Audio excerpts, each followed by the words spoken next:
What makes you, you? I mean, really think about that. Is it the code, the DNA you inherited from your parents? Or is it the context, the world you grew up in? You know, this is one of the biggest, oldest questions in all of psychology. And today, we're going to tear it apart and see what's really going on. Let's get into it. So let me ask you directly. Think about your personality, your intelligence, your talents, even your quirks. Were those things basically locked in from birth, like a genetic lottery ticket you cashed in? Or were they sculpted over time by your family, your friends, your culture, and every single experience you've had? This, right here, is the heart of the whole nature versus nurture debate. All right, so here's our game plan. First, we'll set the stage with the classic debate. Then we're going to look at the powerful case for our genes, the blueprint. After that, we'll flip the coin and explore the incredible influence of our environment. And then, the best part, we'll see how these two forces actually team up in what I'm calling the great collaboration to create the one-of-a-kind recipe that is you. For centuries, seriously, thinkers have been arguing about this. Which force is the real driver of who we are? It was always framed as this epic, all-or-nothing battle.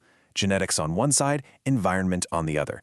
But before we can get to the modern answer, we've got to make sure we're all on the same page about what we even mean.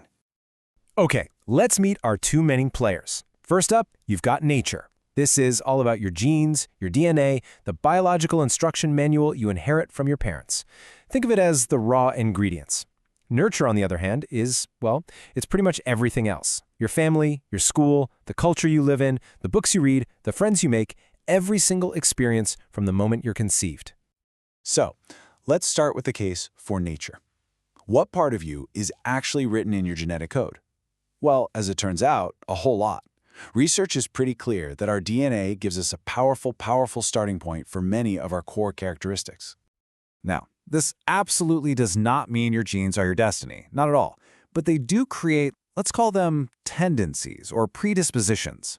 They lay a foundation that makes it more likely you'll lean one way versus another. And we're not just talking about obvious stuff like eye color or height. So what are some of the big ones? Well, studies consistently show that general intelligence has a pretty significant genetic component. Same goes for those core personality traits, things like how outgoing you are or how conscientious, and it even includes temperament, which is something we can see from the moment someone is born. Okay, this is the million-dollar question, isn't it? I mean, if a kid is outgoing just like her parents, is that because she inherited an outgoing gene, or because she grew up watching them be outgoing? Untangling those two is one of the biggest challenges for psychologists, and it's a super tricky problem to solve. But they came up with an incredibly clever method: twin studies. Here's the logic. By comparing identical twins who share 100% of their DNA to fraternal twins who only share about half, just like any other siblings, researchers can start to isolate the influence of genes.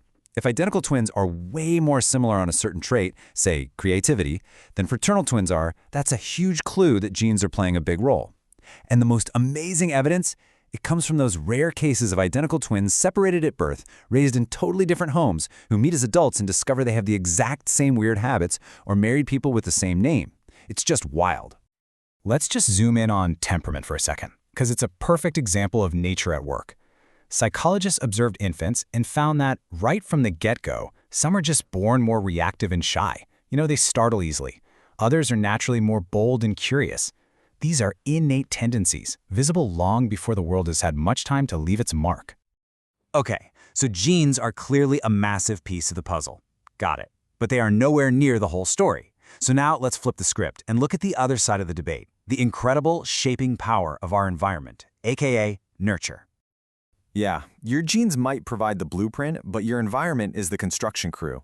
Your experiences, especially when you're young, can completely change how or even if certain genetic tendencies ever show up.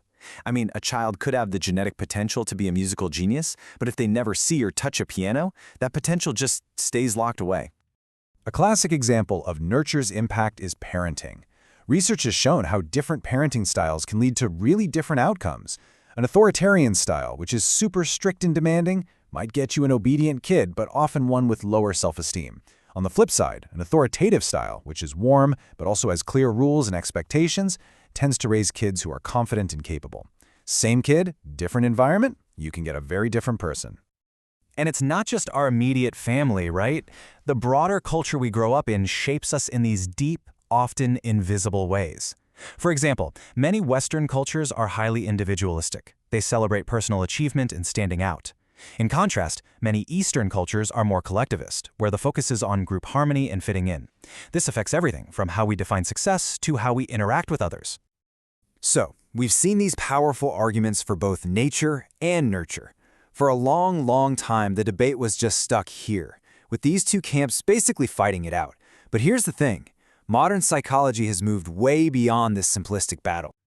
This is the question that drove everything for decades. Which one is the ultimate champion? What's more important in making a person? Is it the code they're born with or the context they live in? And here it is, the big reveal. It turns out that's completely the wrong question to be asking. It's like asking what's more important for the area of a rectangle, its length or its width. It's a nonsensical question. You need both. The whole versus framework was the problem all along. The reality, which is so much more interesting, is that nature and nurture are in a constant, dynamic dance together. They don't just add up, they interact, they influence each other. Your genes can change the environments you seek out, and those environments can then turn certain genes on or off. It's this beautiful, complex feedback loop. Let me walk you through an example. It makes it super clear. So, step 1, imagine someone has a genetic predisposition for being sociable. That's nature. Step 2, because of that natural tendency, they're more likely to seek out social situations, right? They join clubs, they start conversations with strangers. That's them interacting with their nurture. Step 3, those positive experiences in social settings then reinforce and strengthen their original sociable trait. See how that works? Nature pushed them toward nurture, and nurture then amplified their nature. It's a collaboration. So where does all this leave us? Well, it leads us to a much more nuanced, and frankly, a much more amazing understanding of who we are. It's not a simple case of this or that. I love this metaphor because it just nails it. Your DNA might stock the pantry with flour, eggs, sugar, and spices. Those are the ingredients. But your upbringing, your choices, your friends, your life experiences, that's the chef who decides whether to use those ingredients to bake a cake, or make pasta, or maybe something completely unexpected. The ingredients are crucial, but so is the chef. So the ultimate takeaway is this. You aren't just your genes, and you aren't just your experiences. You are the unique, unrepeatable product of their lifelong, intricate dance. It is the specific way your genetic blueprint has interacted with your one-of-a-kind journey through life that has made you the person you are right now. And this brings us to one final, really powerful thought. While you can't go back and change your genetic ingredients, you do have some say in the experiences you seek out. You can choose which environmental ingredients you want to add to your own recipe. So the real question isn't what you were born with, but what new experiences, skills, and relationships will you choose to shape the person you are still becoming?